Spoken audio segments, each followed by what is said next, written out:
I'm Jim Moore. I'm a principal security analyst, and I'm in the healthcare industry. The LogRhythm SIEM. My primary use case is to alert to any anomalies that may bear security relevance as far as some of the industry regulations that apply to healthcare, as well as payment card industry. Most valuable features for our organization is the centralized pane of glass for us to go through and triage and see everything going on in our environment. We're a mature organization. We have a lot of tools and a lot of different implementations, and to go through all those dashboards, monitoring everything is just not possible. So we centralize everything, and then we get it come into the web console, and we're able to triage and respond quickly to anything that is important. We do use many of the capabilities of the LogRhythm. We, of course, collect from our perimeter devices and our servers, as well as some of our security-specific systems. We'll drink from APIs. We'll also implement file integrity monitoring in our cardholder data environment. So we use a lot of different features available within LogRhythm. It makes it possible to stay aware of much more of what's going on. We get an overview, a macro view that we can zoom in on, as opposed to prior to that we had individual panes of glass. You might be stuck in the firewall interface for half a day, whereas something going on is not getting addressed that we really should probably investigate. And so that's our biggest benefit. We're not using any of the built-in playbooks. We are about to go up to version 7.4 once it becomes available. We were not an early adopter because of our size. Well, we have a product that is a security orchestration and response tool, Demisto, and I think that from the standpoint of automation and response, perhaps the first version of the playbooks is not going to compare to the product that we have that's a standalone for that purpose. However, from a price point, it's very attractive, and I think that as it matures, we'll look at probably moving over onto the LogRhythm playbooks if it can support the kind of things that we're leveraging out of this other product, and it looks like that's their plan. So spam review, it was the same as what was brought up in one of the talking sessions. Our users will tend to forward every email they don't like just to be safe, to spam review. And it takes our analysts then a ton of time to go through.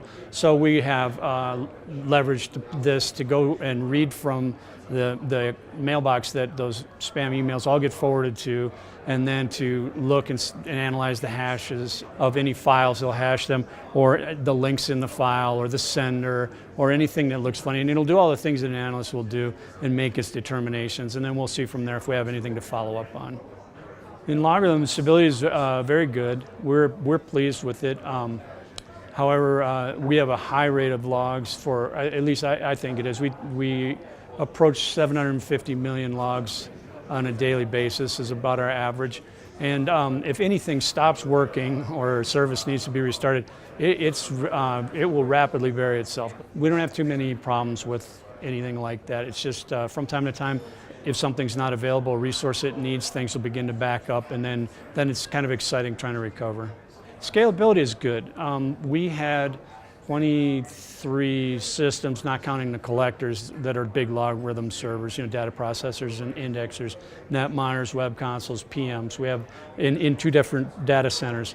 We find that scaling for volume is very good. Scaling for like the flip over in a disaster recovery situation, we don't use Microsoft DNS, we use Infoblocks, and the DR utility up to this point did not incorporate that product line and what was necessary, but they did take it back, and that's what I like about how responsive they were. They didn't charge us the PS hours for all the time that we spent when it didn't work.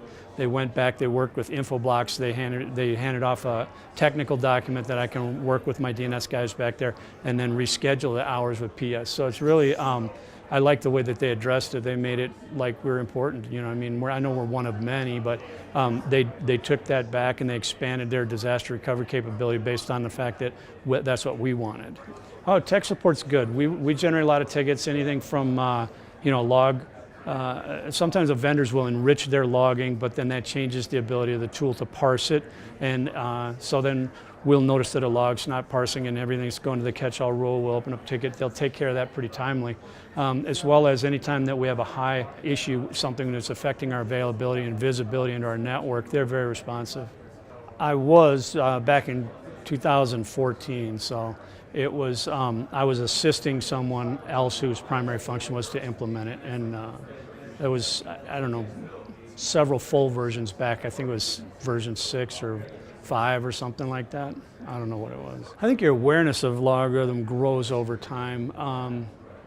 You know, there's certainly ways to do things that are advisable, that you can get away with, you know, rules that are not tuned too well when you're on a certain scale. Once you get big, no technology is going to really handle inefficient rules and log processing policies that are beyond what you need, right? So I think that, you know, we probably had a normal growth path and knowledge curve as far compared to others where we first got it, we tried to do too much, turned on a bunch of rules, didn't know how to tune them.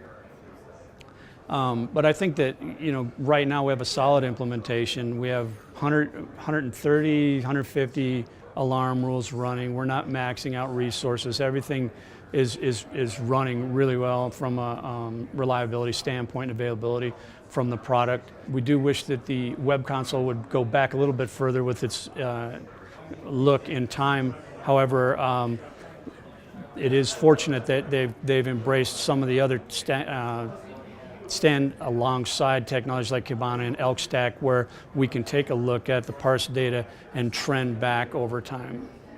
Our ability to respond quickly, or our mean time to detect, has dropped significantly. There's some things that we see now that we never would have seen. For example, maybe a domain administrator adding an account to a server's admin group that goes against process and policy, but they're doing it to troubleshoot something or whatever. We have never seen that before because just the amount of logs that come out of those Microsoft security logs, and the fact that we've got 6,000 servers in our environment. But the other things that we would have seen, we still see them faster. You know, when we see something that from the Palo firewalls that verdict changed, it passed something through, but now it says it's malicious, an attachment on an email or something, we can take action now far faster, whereas before we might have got the indication out of our antivirus tool when somebody tried to double click the attachment.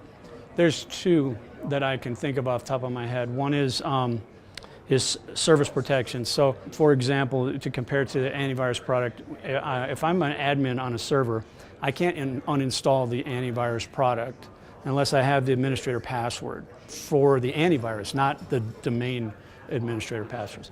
And in the same way, these guys that are out there doing upgrades in the middle of the night and stuff, they don't know why anything's working, but the first thing they do is they want to peel off all the security products because they think that's interfering, right? And so then all of a sudden I'll have a server that is no longer even has the LogRhythm agent on it. I'm trying to figure out who uninstalled this and you know, whatever. It gets into a situation where I just go, well, why is that possible? You know, products like semantic antivirus or traps or something, I couldn't uninstall it from my workstation even if I'm a domain admin. I got to have that admin password for the product. And I think that should be baked into the LogRhythm agent so that we have more stability over our deployment. And the second thing that I would like is, you know, like I said, our logging level is about 750 million logs a day, and but sometimes we'll go 850 or 1.2 billion logs a day, sometimes maybe 680. And so what in my environment changed? You know, I don't have the ability really, with the tools they give me, to profile the systems very well and the log sources, except for running reports, which I can look at in kind of the Crystal Reports interface, or I can export it to a big giant PDF or a spreadsheet. But then I'm looking, well, last month the Exchange servers kicked out this many logs, and it's a little bit more, but where'd the rest of it go? And you know, if I go from 750 million logs average in a day to 850, it might not just be a delta of 100,000 logs increase, it could be 150 because something else might not have generated the same amount of logs. So for the ability for me to be able to profile a system and say what's behaving normally and abnormally, you know, you can do some of that with AI rules, and we've played a little bit with that in the past, but it would be better if it was something akin to what they're doing with UEBA, where I can say, you know, this server kicked out, 80 million logs yesterday, and that's not normal for it. I'd like to see what was going on with that box. That would some way where my mean time to detect which servers went through a significant variance in what they typically do would be very helpful for me on a lot of days. LogRhythm gives us ability to automate. We do have some smart response plugins that we're using. Unfortunately, with healthcare, you end up using more contextual smart response plugins than you do actionable ones. I can't go and shut down a system because unless I have absolute 100% confidence in the fact that it's not actually touching a person, because a biomed is a computerized medical device that connects to a person.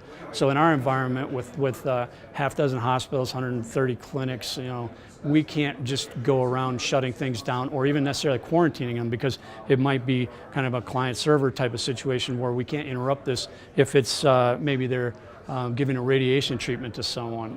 We have a lot of different enclaves and things, but LogRhythm allows me to see things that I may want to take action on via a human resource. So I can send a desktop tech out there to make sure that whatever it is I'm concerned about is not, in fact, taking place. If I had to rate LogRhythm, I would say I'd give it an 8 out of 10. I think that I like the direction that they're going as a company. I like their philosophy and their milestones that they kind of lay out at these conferences. I do like them also from a product standpoint, because some of the competitors are just not, they're price prohibitive, as far as volume, especially when you look at somebody like Splunk. Small shops can afford Splunk, but big shops, you got to really need Splunk to be able to afford it. The same with QRadar. That's what we had previously where we were at, and they just became price prohibitive. So I like LogRhythm, the full package. I like where they're going with Network Monitor. I like I like the UBA stuff. We're not currently using that. I like the playbook integration. It seems like they're really thoughtfully maturing their product line, and so I think that, and that gives me confidence for even if I have a pain point now, that they're going to address that going forward.